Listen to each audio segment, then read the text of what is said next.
नमस्कार, मैं शोभा पाटिल। आज हम गद्य पाठ 4 आदर्श बदला कहानी का भाग 4 देखने वाले हैं।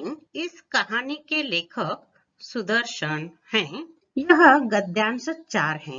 आज तक हमने इस पाठ के 3 गद्यांश देखे हैं। कहानी के पहले भाग में ये 3 गद्यांश हम देख चुके हैं।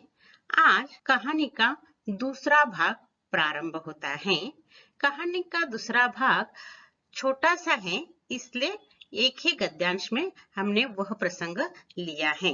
कहानी के पहले भाग में आगरा शहर की सुबह, साधु मंडली का गाना, मृत्युदंड की सजा, इसके बाद बैजू बावरा का विलाप और हरिदास द्वारा पिता की मौत का बदला लेने का हथियार मिलना, इससे बैजू बावरा का खुश होना, यहाँ तक हम देख चुके हैं। यह कहानी का पहला भाग हो चुका। आज कहानी का दूसरा भाग हम देखने वाले हैं। इसमें एक ही गद्यांश है, छोटा सा प्रसंग है। कहानी चरम सीमा की ओर जा रही है। देखिए, 12 बरस बीत चुके हैं। बैजू बावरा जवान हो गया है। उस समय का वातावरण है, उन्होंने शिक्षा प्राप्त की है, वह गायन कला में प्रवीण हो चुका है। और उसी समय हरिदास उससे एक प्रतिज्ञा लेते हैं कि तुमने जो विद्या प्राप्त की है, इसी से किसी को हानि नहीं पहुंचनी चाहिए। इससे बैजू बावरा पर विपरीत परिणाम हो जाता है। 12 बरस तक उन्होंने तपस्या इसलिए की है कि जिन्होंने उसके पिता को मौत की शिक्षा दी थी, सजा दी थी, उसका वो बदला लेना चाहता था। तानसेन को भी वो मृत्युदंड की सजा देने वाला था। और आज अचानक हरिदास कहते हैं कि तुम्हारी गान विद्या से किसी को हानि नहीं पहुंचनी चाहिए। तब बैजू की प्रतिक्रिया, वो भयभीत हो जाता है, उसके पैर लड़खड़ाने लगते हैं, वो क्रोधित हो जाता है, अपमान का घूंट पीता है, परंतु वो अपने गुरु की बात मान लेता है, क्योंकि गुरु गुरु था और शिष्य शिष्य था। ये हम इस भाग में देखने वाले हैं। छोटा सा प्रसंग है। देखिए, 12 वर्ष के बाद दुनिया में होने वाला परिवर्तन, बैजू बावरा का गान विद्या में प्रवीण होना, हरिदास द्वारा प्रतिज्ञा लेना और उस पर बैजू बावरा की प्रतिक्रिया, बस ये 4 मुद्दे हम देखने वाले हैं। पहला परिचय देखिए। ऊपर की घटना को 12 बरस बीत गए। जगत में बहुत से परिवर्तन हो गए। कई बस्तियां उजड़ गई, कई वन बस गए, बूढ़े मर गए, जो जवान थे उनके बाल सफेद हो गए। छोटा सा परिच्छेद है। 12 बरस के बाद दुनिया में आया हुआ परिवर्तन। यहाँ कहने का मतलब यह है कि इतने लंबे समय तक उन्होंने गान विद्या की प्रवीणता हासिल की है। पूरी दुनिया बदल गई है। क्या क्या परिवर्तन हो गए हैं? कई बस्तियां उजड़ गई। बस्तियां मतलब गांव समूह। उजड़ जाना मतलब निर्जन हो गई, वीरान हो गई। कई वन बस गए, मतलब नए पेड़ पौधे बढ़ गए हैं 12 बरस में। बूढ़े मर गए, 12 साल पहले जो बूढ़े थे अब मर चुके हैं, मतलब एक पीढ़ी समाप्त हो गई है। जो जवान थे उनके बाल सफेद हो गए हैं। जो जवान थे उनके बाल सफेद हो गए हैं। इसका मतलब जो 12 बरस पहले जवान थे अब वे बूढ़े दिखाई दे रहे हैं। यहाँ तक हमने देखा। यहाँ बैजू बावरा से संबंधित नहीं है, परंतु 12 वर्ष में दुनिया कितनी बदल गई है, दुनिया में कितना परिवर्तन हो गया है, यह बताया है।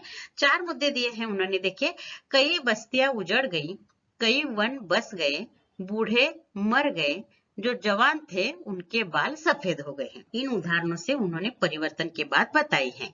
अब हम अपने आकलन कुर्ती शब्द संपदा की दृष्टि से देखते हैं। बस्ती मतलब गांव, छोटा गांव। वन मतलब जंगल, समानार्थी के लिए। बूढ़े मर गए, जो जवान थे उनके बाल सफेद हो गए। आज मैं एक नई आकलन कुर्ती लेने वाली हूँ, जिसे सहसंबंध स्पष्ट कीजिए अथवा वाक्य पूर्ण कीजिए अथवा उचित मिलान कीजिए, इसके लिए पूछा जाता है। वो मिश्र वाक्य होते हैं। देखिए, जो जवान थे, आगे वाक्य पूर्ण करना है, उनके बाल सफेद हो गए। जो जवान थे उनके बाल सफेद हो गए। यह मिश्र वाक्य है। ये किस किस तरह पूछा जाता है? वाक्य पूर्ण कीजिए। जो जवान थे, आगे डॉट डॉट दिया जाता है, उनके बाल सफेद हो गए, ये उत्तर लिखना। अथवा उचित मिलान कीजिए के लिए जो जवान थे, यहाँ कहीं जोड़ी दी जाती है, उनके बाल सफेद हो गए। अथवा सहसंबंध जोड़िए, जो जवान थे उनके बाल सफेद हो गए। यानी किसी भी तरह की आकलन कृति आ जाए, परंतु यह जवाब ध्यान में रखना है, जो जवान थे उनके बाल सफेद हो गए। एक नई आकलन कृति का यहाँ परिचय हो गया है। समानार्थी के लिए शब्द आ गए हैं वन, बस्तियां, उजड़। उजड़ मतलब निर्जन, वीरान हो गए हैं, बूढ़े मर गए हैं। यहाँ और एक आकलन कृति निकलती है, देखिए। एक शब्द में उत्तर लिखिए अथवा तालिका पूर्ण कीजिए। ये उजड़ गई, क्या उजड़ गई? बस्तियां। ये बस गए, वन। ये मर गए, बूढ़े। इस तरह की भी आकलन कृति पूछी जा सकती है। इस तरह इस छोटे से परिच्छेद में आकलन कृति भी है और शब्द संपदा भी है। समानार्थी शब्द लिखिए, तालिका पूर्ण कीजिए, एक शब्द में उत्तर लिखिए और सहसंबंध या वाक्य पूर्ण कीजिए। ध्यान में आ गया? अब आगे देखिए अगला परिच्छेद। अब बैजू बावरा जवान था और राग विद्या में दिन ब दिन आगे बढ़ रहा था। उसके स्वर में जादू था और तान में एक आश्चर्यमयी मोहिनी थी। गाता था तो पत्थर तक पिघल जाते थे और पशु पंछी तक मुग्ध हो जाते थे। लोग सुनते थे और झूमते थे तथा वाह वाह करते थे। हवा रुक जाती थी, एक समा बंध जाता था। देखिए या बहुत सारी कृतियां निकलती हैं। पहले हम इसका आशय समझ लें। 12 बरस बीत गए हैं। अब बैजू बावरा 12 साल पहले 10 साल का बच्चा था, अब 22 साल का वह जवान बन गया है, इसलिए बैजू बावरा जवान था, ये पहली बात। और राग विद्या में दिन ब दिन आगे बढ़ रहा था। दिन ब दिन मतलब दिनों दिन, जैसे जैसे दिन बढ़ते हैं वैसे वैसे वह राग विद्या में प्रवीण होता जा रहा था। उसके स्वर में जादू था। जैसे जैसे राग विद्या में वो प्रवीण होने लगता है, उसके स्वर में ऐसी जादू आ गई थी कि लोग सुन रहे थे तो सुनते ही रहते थे। तान में एक आश्चर्यमयी मोहिनी थी। मतलब वो तान लगाता है, गीत में तान लगाना मतलब तानना, स्वर विस्तार करना। उसका स्वर विस्तार देखकर आश्चर्यमयी मोहिनी, वो जैसे ही गाने की तान लगाता है तो लोग मोहित हो जाते। मोहिनी मतलब उस पर मोह माया का पर्दा गिर जाता है और लोग सुनते रहते हैं। कहने का मतलब है कि बैजू बावरा की यह गायन की कला देखकर लोग स्तब्ध रह जाते थे। कैसे कैसे देखिए, वह गाता था तो 4 बातें देखिए। पत्थर तक पिघल जाते थे। पिघलना मतलब द्रव होना, पत्थर का द्रव होना, यह अतिशयोक्ति है, परंतु लोग मंत्रमुग्ध होकर सुनते थे। यानी पत्थर तक, निर्जीव चीजें भी उसका गीत सुनती थी, ऐसा उन्होंने कहा है। पशु पंछी तक मुग्ध हो जाते थे। पशु पंछी भी उस बैजू बावरा का गीत सुनने शुरू हो जाता है तो स्तब्ध रहकर वो सुनने लगते हैं। लोग सुनते थे और झूमते थे। सुनना और झूमना मतलब नाचने लगते हैं, घूमने लगते हैं। वाह वाह करते थे। वाह वाह करना, प्रशंसा करते थे। कितना अच्छा ये लड़का गाता है, इस तरह उसकी प्रशंसा करने लगते हैं। हवा रुक जाती थी, यह भी अतिशयोक्ति है। यानी बैजू बावरा गीत गाने लगता है तो हवा भी थम जाती है, उसका गीत सुनने लगती है। एक समा बंध जाता था। समा बंधना मतलब क्या? वातावरण। यानी कि बैजू बावरा का गीत सुनते ही या शुरू हो जाता है तो एक वातावरण निर्माण हो जाता है। हवा रुक जाती है, पशु पंछी स्तब्ध होकर गीत सुनने लगते हैं, पत्थर पिघल जाते हैं। लोग तो क्या सुनते हैं, झूमते हैं, वाह वाह करते हैं, मतलब प्रशंसा करते हैं। यानी कि बैजू बावरा का गीत बहुत ही लोगों पर वह प्रभाव डाल रहा था। इतना वह राग विद्या में मतलब गायन कला में प्रवीण हो गया था। कहने का मतलब है बैजू बावरा गायन कला में प्रवीण हो गया था। राग विद्या मतलब उसकी जो गाने की कला है उसमें वो प्रवीण मतलब वह उसमें कौशल प्राप्त कर चुका था। ये हो गया आशय। अब देखिए आकलन कृत्य की दृष्टि से, बैजू बावरा गाता था तो किस किस पर प्रभाव पड़ जाता था? पत्थर तक पिघल जाते थे, पहला उत्तर। पशु पंछी तक मुग्ध हो जाते थे। लोग सुनते थे, झूमते थे, वाह वाह करते थे। हवा रुक जाती थी। देखिए पत्थर, पशु पंछी, लोग और हवा, इन सभी पर वह उसका गीत प्रभाव डालता था। यह आकलन कृति के लिए पूछा जाता है।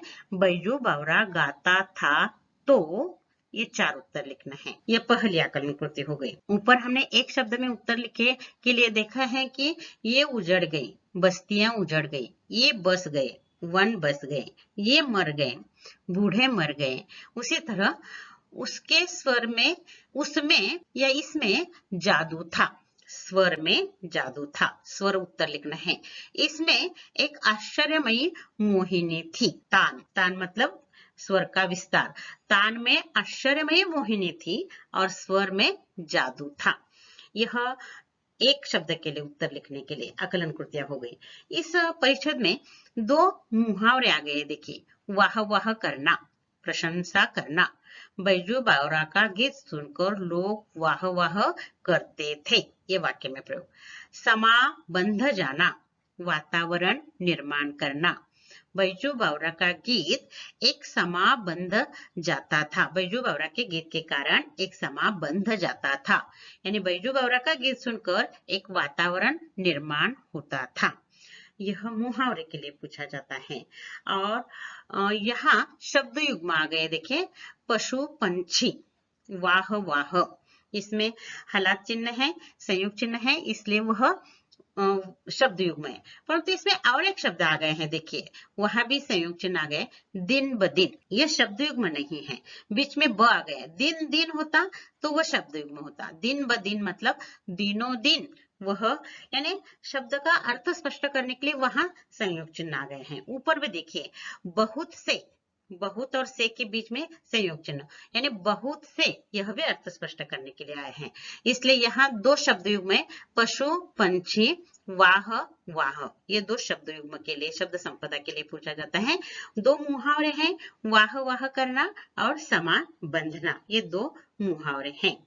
और बैजू बावरा के यहाँ कोई कठिन शब्द नहीं है। पिघलना मतलब द्रव होना, मुग्ध होना दंग रह जाना, पंछी पक्षी आसान है। झूमना घूमना, ये लोग नाचते नाचते घूम रहे थे। समा बंधना तो मुहावरा है, वातावरण निर्माण होना। यहाँ यह दूसरा परिच्छेद समाप्त हो जाता है। इस परिच्छेद में यहाँ लेखक बताते हैं कि बैजू बावरा जवान हो गया है और अपनी गान विद्या से वो लोगों को मोहित करता है। वो बहुत ही गान विद्या में प्रवीण हो गया है। अब देखिए, वो प्रवीण हो गया है हरिदास के साथ उसका संवाद। ये संवाद बहुत महत्वपूर्ण है। देखिए, वास्तव में यह सारा सभी परिच्छेद है, गद्यांश है, वो मुहावरेदार भाषा, बहुत सारे मुहावरे आ गए हैं। और दूसरी विशेषता संवाद आ गए है। हरिदास और बैजू बावरा के बीच में आए संवाद भी महत्वपूर्ण है। अब संवाद प्रारंभ हो जाते हैं। देखिए, एक दिन हरिदास ने हंसकर कहा, वत्स, मेरे पास जो कुछ था वो मैंने तुझे दे डाला। अब तू पूर्ण गंधर्व हो गया है। अब मेरे पास और कुछ नहीं जो तुझे दूं। ये हरिदास की बात है। हरिदास बैजू बावरा के गुरु हैं और गुरु अपने शिष्य को कहता है कि मेरे पास जितनी भी विद्या थी वो मैंने पूरी विद्या आपको दी है। अब मेरे पास देने के लिए कुछ नहीं है। ये महत्वपूर्ण बात है। कठिन शब्द इसमें देखिए, वत्स मतलब बालक, गंधर्व मतलब प्रसिद्ध गायक, गान विद्या में प्रवीण। अब वो गंधर्व बन गया है, मतलब श्रेष्ठ गायक बन गया है। और हरिदास अपने मन की बात उसके सामने प्रकट करते हैं कि तू पूर्ण रूप से गंधर्व हो गया है। अब मेरे पास तुझे देने के लिए कुछ भी नहीं है। बैजू हाथ बांधकर खड़ा हो गया। कृतज्ञता का भाव आंसुओं के रूप में बह निकला। चरणों पर सिर रखकर बोला, महाराज, आपका उपकार जन्म भर सिर से न उतरेगा। देखिए, यहाँ बैजू बावरा के मन में गुरु के प्रति जो कृतज्ञता का भाव है, उपकार का भाव है, उसके आंखों से आंसू बह रहे हैं। वो सिर पर, उसके पैर, उनके चरणों पर सिर रखता है, मतलब उसमें नम्रता है, उपकार की भावना है, कृतज्ञता का भाव है। और वह कहता है कि आपने मुझे जो विद्या दी है, इसका उपकार मैं जिंदगी भर कभी भी नहीं भूलूंगा। परंतु यहाँ एक महत्वपूर्ण बात है, देखिए बैजू हाथ बांध कर खड़ा हो गया। हाथ बांध कर खड़ा होना, इसका अर्थ यहाँ इस परिचय में लेना है कि वह आत्मनिर्भर हो गया है, स्वतंत्र हो गया है। मतलब एक श्रेष्ठ गायक के रूप में उसके पास जो कुछ विद्या है वो सब कुछ अपने गुरु से प्राप्त हो गई है। आज वह स्वतंत्र एक महान गायक बन गया है, यह इसका अर्थ है। परंतु हाथ बांधकर खड़ा होना, यह हम कहते हैं कि बड़ों के सामने हाथ बांधकर खड़ा नहीं होना चाहिए, यह असभ्य है। बड़ों के पास या शिक्षक के सामने हाथ बांधकर खड़ा होना नहीं चाहिए। हाथ बांधकर खड़ा होना इसका एक बॉडी लैंग्वेज है, कहा जाता है कि यह उद्धंतता या असभ्यता है। परंतु इस परिचय में हाथ बांधकर खड़ा होना मतलब वह अपने गायन में आत्मनिर्भर हो गया है। आत्मनिर्भर होना मतलब स्वयं के पैरों पर खड़ा होना, मतलब गान विद्या में वह स्वतंत्र एक श्रेष्ठ गायक बन गया है। यह इस अर्थ से यहाँ हाथ बांधकर खड़ा होना लेना है। कृतज्ञता, ये आपको मालूम है, कृतज्ञ यानी कि अपने मन में जिन्होंने ज्ञान दिया है उसके प्रति कृतज्ञता का भाव होना। कृतज्ञ के लिए विलोम अर्थ कृतघ्न। कृतघ्न मतलब यानी जिन्होंने उपकार किया है उसके प्रति नम्रता या कृतज्ञता का भाव न होने, इसलिए विलोम अर्थ के लिए यह पूछा जाता है कृतज्ञ कृतघ्न। उपकार शब्द आ गया, देखिए यानी जिन्होंने ज्ञान दिया है उसके प्रति अपने मन में उपकार की भावना होना चाहिए। परंतु कुछ लोग उपकार लेते हैं और उसके बदले में अपकार देते हैं, मतलब उपकार का विलोम अर्थ अपकार है। विलोम अर्थ के लिए ये दो शब्द आ गए, ध्यान में रखिए। विलोम कृतज्ञ कृतघ्न, उपकार अपकार, ये ध्यान में रखना। और वो आसान है संवाद। यहाँ एक बात, हाँ अब इस संवाद के माध्यम से मैं एक बताना और एक आकलन कृति जो बहुत आसान है, परंतु जहाँ संवाद आ जाते हैं उस समय यह आकलन कृति पूछी जाती है। संवाद उचित क्रमानुसार लिखिए। इस संवाद में से एक एक वाक्य बिखर कर दिए जाते हैं और क्रम से लगाने हैं। देखिए, तू पूर्ण गंधर्व हो गया है, ये पहले परिच्छेद में आ गए हैं। और आगे वह चरणों पर सिर रखकर बोला, ये आगे आ गए हैं। वाक्य ऊपर नीचे दिए जाते हैं और क्रम अनुसार लिखना है। ये आकलन कृति हम लेने वाले हैं, ध्यान से देखिए। अब तो पूर्ण गंधर्व हो गया है, ये हरिदास ने पहली बार कहा। तो बैजू बावरा विनम्रता से, कृतज्ञता से उपकार की भावना उनके सामने प्रकट करता है। हरिदास सिर हिलाकर बोले, यानी कि जन्म भर मैं आपका उपकार नहीं भूलूंगा, या चरणों पर सिर रखकर नम्रता भाव प्रकट करना या कृतज्ञता का भाव प्रकट करना, गुरु से शिक्षा प्राप्त करने के बाद बस इतना ही। हरिदास सिर हिलाकर बोले, यह नहीं बेटा, कुछ और कहो, मैं तुम्हारे मुंह से कुछ और सुनना चाहता हूँ। जिस तरह बैजू बावरा ने 12 साल तक तपस्या की है, उसी तरह उसके गुरु ने भी उसके लिए परिश्रम लिए हैं। अपने शिष्य के लिए जितना ज्ञान है वो सब कुछ देने के लिए और उसे तैयार करने के लिए उन्होंने भी परिश्रम लिया है।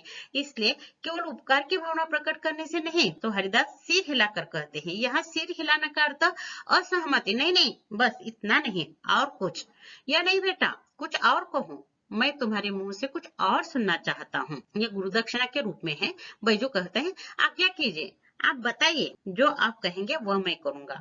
हरिदास कहते हैं, तुम पहले प्रतिज्ञा करो। बैजू ने बिना सोच विचार किए कह दिया, मैं प्रतिज्ञा करता हूँ कि, अभी पूरा वाक्य होने वाला है, तभी हरिदास ने उस वाक्य को पूरा किया। देखिए, इस राग विद्या से किसी को हानि न पहुंचाऊंगा, ये वाक्य हरिदास ने पूरा किया। देखिए, गुरु ने बैजू ने कहा मैं प्रतिज्ञा करता हूँ कि, और उसका वाक्य पूरा किसने किया? उसके गुरु ने, इस राग विद्या से किसी को हानि न पहुंचाऊंगा। यह वाक्य सुनते ही बैजू बावरा पर बिजली गिर जाती है। देखिए, ध्यान में रखिए, यहाँ तक संवाद हो गए हैं, बाद में बैजू की प्रतिक्रिया है। संवाद में हम देखने वाले हैं कि संवाद उचित क्रमानुसार लिखिए या घटनाक्रम लिखिए। देखिए कौन कौन सी बातें हैं।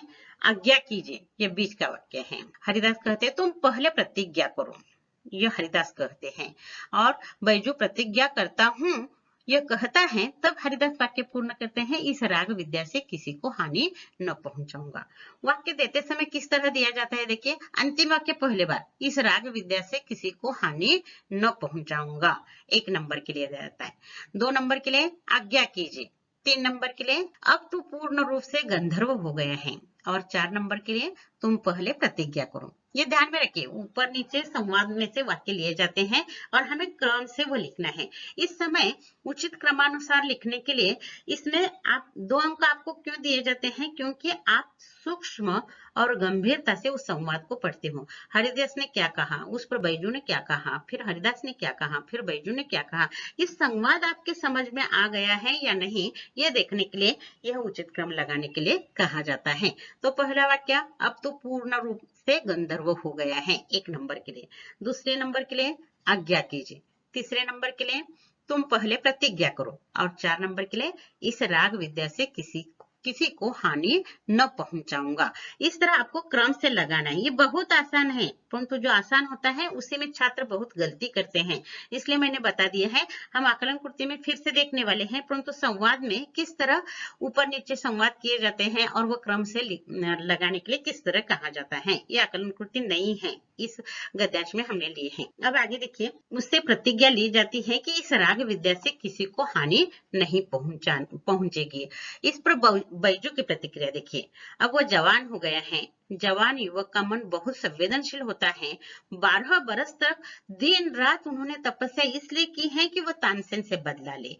जिन्होंने मेरे पिता को मृत्युदंड की सजा दी है, उसे मैं मृत्युदंड की सजा दे दूंगा। इस उद्देश्य से इतनी तपस्या करके उन्होंने गान विद्या में प्रवीणता प्राप्त की है और आज गुरु ने उनसे यह प्रतिज्ञा ली कि इस राग विद्या से किसी को हानि, मतलब तानसेन का वो कुछ नहीं बिगाड़ने वाला है। यह सुनकर बैजू के मन में क्या क्या होता है, देखिए प्रतिक्रिया उसकी। बैजू का लहू सूख गया, मतलब ये प्रतिज्ञा सुनते ही पहले बैजू भयभीत हो गया। लहू सूख जाना, भयभीत होना, पहली प्रतिक्रिया।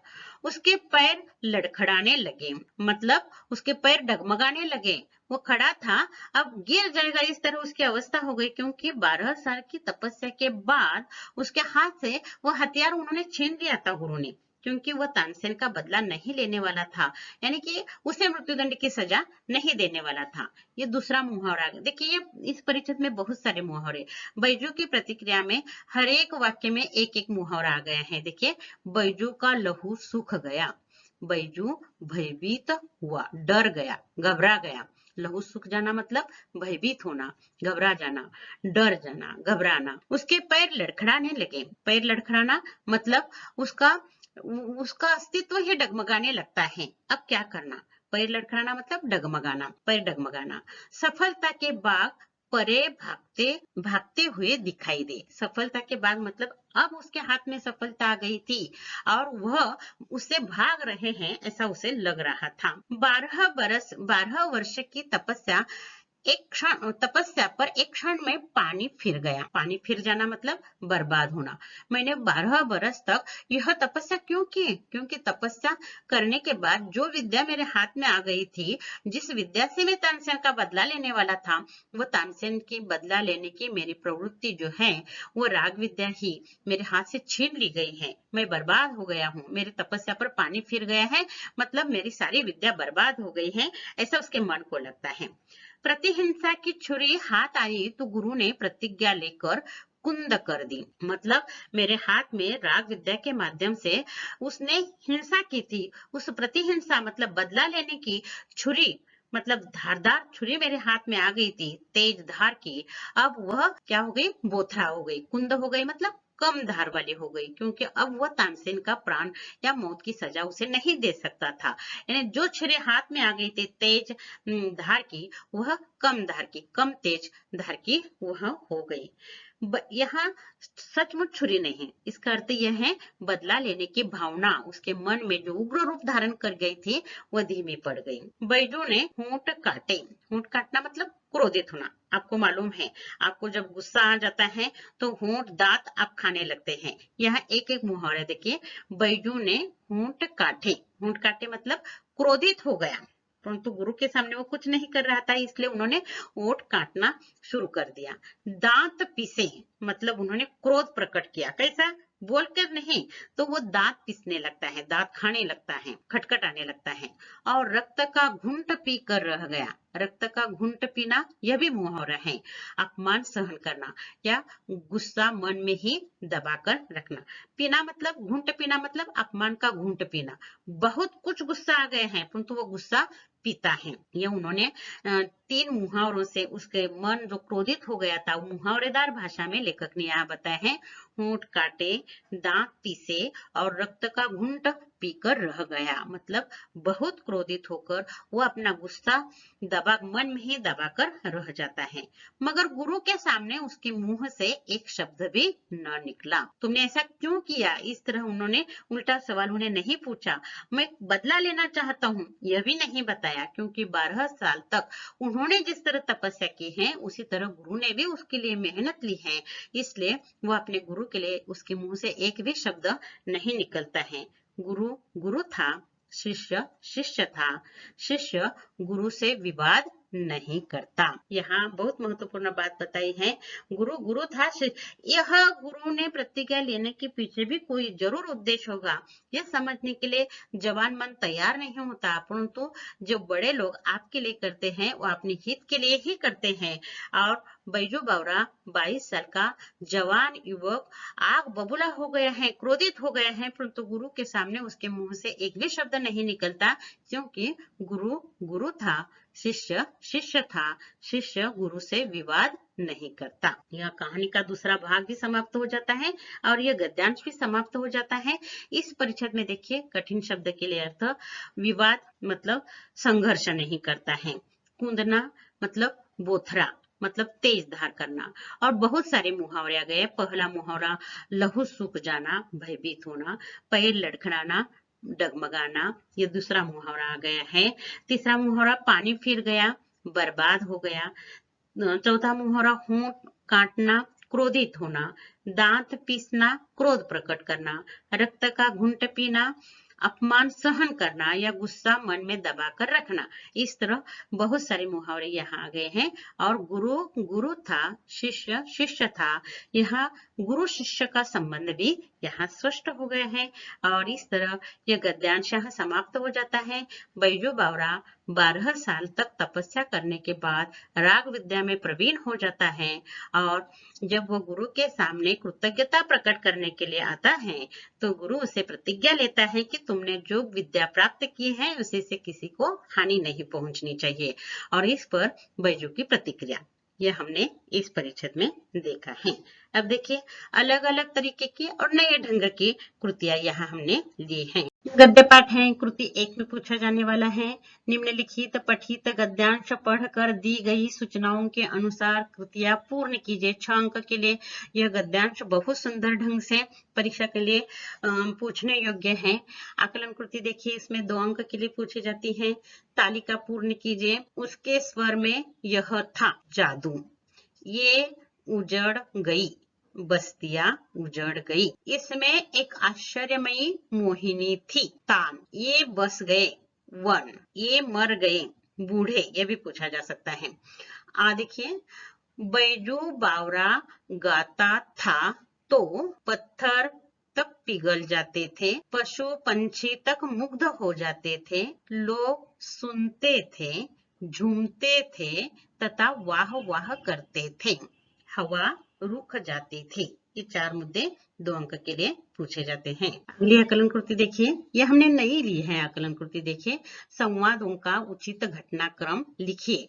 ये मैंने रंग से दिखाया। देखिए, यहाँ पहले जो 4 अंक दिए हैं बिखर कर दिए हैं, आगे जो दिए हैं क्रमानुसार दिए हैं। देखिए, यहाँ जो है बिखर कर दिए हैं, उनमें 3 नंबर का वाक्य देखिए, अब तू पूर्ण गंधर्व हो गया, ये 1 नंबर के लिए लाना है। उचित क्रमानुसार में एक नंबर के लिए लाया है। दूसरा देखिए, आज्ञा कीजिए, उस संवाद में दूसरे नंबर में यह वाक्य आ गए हैं, आज्ञा कीजिए। 3 नंबर के लिए देखिए, तुम पहले प्रतिज्ञा करो, 3 नंबर के लिए आ गए, यहाँ 2 नंबर के लिए है। और 1 नंबर का वाक्य देखिए, इस राग विद्या से किसी को हानि न पहुंचाऊंगा, ये 4 नंबर के लिए आ गए हैं। इस राग विद्या से किसी को हानि न पहुंचाऊंगा। देखिए, ये स्वाध्याय लिखते समय पहले यह इस संवाद को उचित घटनाक्रम लिखिए। ये बिखर कर दिए वाक्य लिखना और उसके नीचे उचित क्रमानुसार वाक्य ऐसे कहना और आगे वाले ये 4 वाक्य फिर से लिखना है। यह उचित मिलान निगाने जैसे नहीं लिखना है, क्रमानुसार फिर से लिखना है। पहले सवाल बाद में जवाब लिखना है। अगली आकलन कृति हमने ली है, वह भी अलग तरीके से ली है।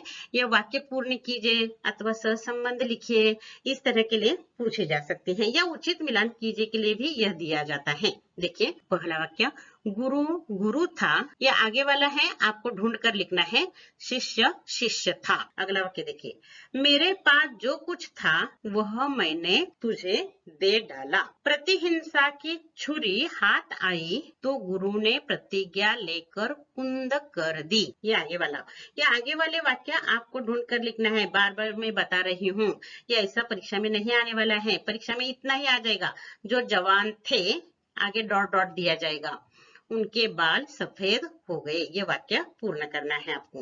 वाक्य पूर्ण कीजिए के लिए ये कृति पूछी जाती है। ये देखिए शब्द संपदा के लिए विलोम अर्थ के शब्द लिखिए। कृतज्ञ, कृतघ्न, मृत्यु, जन्म, अपकार, उपकार, लाभ, हानि। आपके ध्यान में आया होगा। उत्तर है वह गद्यांश के हैं और शब्द अलग दे। कृतज्ञ, कृतघ्न, उपकार, अपकार, उपकार, इस तरह लिखना है, ढूंढ कर लिखना है उत्तर। अब देखिए यह गद्यांश गुरु शिष्य से संबंधित है। गुरु ने उसे विद्या दी, फिर गुरु ने शिष्य से प्रतिज्ञा ली। शिष्य गुरु के सामने एक शब्द भी नहीं बोलता है। यह गुरु शिष्य की परंपरा प्राचीन काल से हमारे भारत में चली आ रही है। इस पर आपको अपना मत लिखना है, क्योंकि इस पूरे गद्यांश में गुरु शिष्य के बारे में ही लिखा है। देखिए इसमें 5 वाक्य आपको लिखना है। आपको क्या लगता है गुरु शिष्य के बारे में, गुरु शिष्य के संबंध या गुरु शिष्य की परंपरा के बारे में आपके क्या अनुभव हैं, इस पर आपको लिखना है। 3 मुद्दे लिखने हैं प्राचीन काल में, क्योंकि हमारे भारत की गुरु शिष्य परंपरा दुनिया के सामने एक मिसाल है, इसलिए प्राचीन काल के बारे में बताना। फिर समय के अनुसार उसमें किस तरह परिवर्तन होता गया, इस पर आपको 4 वाक्य लिखना है। देखिए प्राचीन काल में गुरु का बड़ा महत्व था। पहले शिष्य गुरुकुल में रहकर गुरु की आज्ञा अनुसार तपस्या करके ज्ञान प्राप्त करता था। समय के अनुसार गुरु शिष्य संबंध में परिवर्तन होता गया। आजकल गुरु और शिष्य के बीच कोरोना रूपी दीवार खड़ी हो गई है, परंतु समय किसी के लिए नहीं रुकता है। शिक्षा क्षेत्र में ऑनलाइन शिक्षा पद्धति ने प्रवेश किया है। गूगल गुरु ने अपना शिक्षा कार्य शुरू किया है। देखिए आजकल की परिस्थिति तक यहाँ इस अभिमत में मैं आ गई हूँ। प्राचीन काल में कैसी थी, बीच समय के अनुसार किस तरह बदलती गई, और कोरोना ने किस तरह गुरु शिष्य के संबंध में दीवार निर्माण की है। परंतु समय किसी के लिए नहीं रुकता, क्योंकि परिवर्तन सृष्टि का अटल नियम है। हमेशा परिवर्तन होता रहता है। आज शिक्षा क्षेत्र में आए हुए परिवर्तन के बारे में, क्या आज घर बैठे भी आप गूगल के माध्यम से आप बहुत सारा ज्ञान प्राप्त कर रहे हो, इसलिए आज गुरु की भूमिका गूगल अदा कर रहा है, इसलिए यहाँ यह बात बताई है। आपके अनुभव और भी हो सकते हैं, वह यहाँ लिखना है। देखिए इस गद्यांश में बहुत सारे मुहावरे आ गए हैं और ये सभी मुहावरे आपको देखना है। एक बात ध्यान में रखना, परिशिष्ट में जो मुहावरे हैं वो पाठ से संबंधित नहीं है, वो केवल प्रैक्टिस के लिए दिए हैं। तुम्हारे पाठ में जो मुहावरे आते हैं वो परीक्षा में पूछे जाने वाले हैं, ये ध्यान में रखिए। ये व्याकरण विभाग है, कृति क्रमांक 5 में मुहावरे पूछे जाने वाले हैं। प्रश्न पत्र का कृति पत्रिका का प्रारूप ध्यान में रहने के लिए यह मैं बार बार दोहराती हूँ। निम्नलिखित मुहावरों में से किन्हीं 2 मुहावरों के अर्थ लिखकर वाक्य में प्रयोग कीजिए। 4 मुहावरे दिए जाते हैं, 2 लिखने हैं, 2 अंक के लिए हैं, अर्थ के लिए आधा अंक, वाक्य में प्रयोग करने के लिए आधा अंक। पहला मुहावरा देखिए, वाह वाह करना, प्रशंसा करना। बैजो बावरा गाता तो लोग वाह वाह करते थे। आप अलग तरह का भी वाक्य लिख सकते हो। वक्तृत्व कला सुनकर वाह वाह करते हैं, यह भी लिख सकते हो। लहू सुखना, भयभीत होना। आंगन में खड़े शेर को देखकर रमेश का लहू सूख गया। लहू सूख जाना, इसका मतलब भयभीत होना, घबराना, डर जाना, इस तरह का भी अर्थ चलता है। समा बंधना, रंग जमना या वातावरण निर्माण होना। जब छात्र एक साथ देशभक्ति गीत गाते हैं तब एक समा बंध जाता है, यानी वातावरण निर्मित हो जाती है। पानी फिर जाना, बर्बाद होना। अचानक आई तूफानी बरसात ने किसान की साल भर की मेहनत पर पानी फिर गया। मेहनत पर उसका पानी फिर मतलब बर्बाद हो गई। पैर लड़खड़ाना, डगमगा कर गिरना। छोटा बच्चा चलते चलते पैर लड़खड़ा कर गिर गया। डगमगाना मतलब लड़खड़ा कर गिर गया। जो चलने के लिए सीख रहा था उसके पैर डगमगाते हैं और वह गिर जाता है, इसलिए यह वाक्य लिया है। अगला मुहावरा देखिए, रक्त का घूंट पीना, अपमान सहना, गुस्सा मन में दबा लेना। ससुराल में बेचारी रमा रक्त का घूंट पीकर जी रही थी, अपमान सहकर जीना। दांत पीसना, अत्यधिक क्रोध प्रकट करना। मालिक के अपशब्द सुनकर मजदूर राकेश दांत पीसने लगा। क्रोध प्रकट कर रहा था परंतु दांत पीसकर। होंठ काटना, क्रोधित होना। बिगड़ेल बेटे की बात सुनकर पिताजी ने होंठ काट दिए, यानी क्रोध प्रकट किया। इस तरह यह कहानी का दूसरा भाग और गद्यांश 4 कृति सहित पूर्ण हो जाता है। धन्यवाद।